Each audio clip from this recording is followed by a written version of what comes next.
तो अगर हम ये चाहते हैं कि हमें वो चाबी मिल जाए कि श्योर सक्सेस हो, तो उसका एक ही तरीका है कि हम समग्र प्रयास करें, संकल्पित प्रयास करें।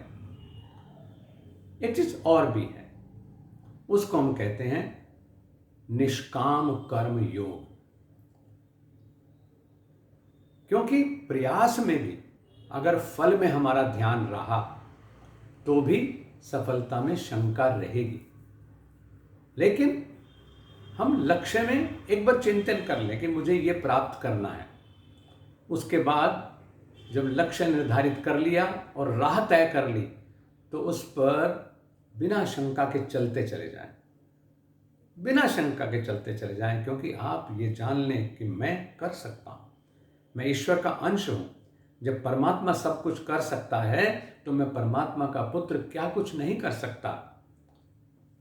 और ये सोचने के बाद में किसी भी शंका से परे होकर के हम सिर्फ कार्य करें, फल में हमारा कोई ध्यान नहीं होना चाहिए।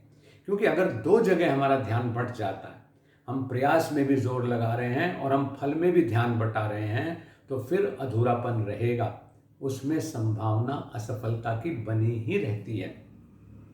इसीलिए भगवान कृष्ण गीता में निष्काम कर्म योग का प्रतिपादन करते हैं और वह कहते हैं कि आप चलने से पहले विचार कर लो। क्यों? क्योंकि प्रयोजनम अनुद्देश्य मंदोपि न प्रवर्तते। प्रयोजन होना चाहिए, लेकिन प्रयोजन के बाद जैसे सामने हमारे प्रयोजन हुआ और हमने कार्य को यानी कर्म के ऊपर हम आ गए, तो फिर फल की चिंता बिल्कुल मत करो, क्योंकि वो तुम्हारे हाथ में नहीं है। हमारे हाथ में है तो केवल पुरुषार्थ, हमारे हाथ में अगर है तो केवल लक्ष्यनिष्ठ प्रयास, और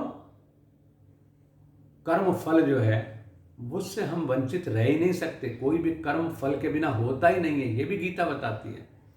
तो भगवान कृष्ण ही हमको कह रहे हैं कि आप फल की चिंता छोड़ करके उसके बाद सिर्फ कर्म में लग जाएं और कर्म ही बन जाओ।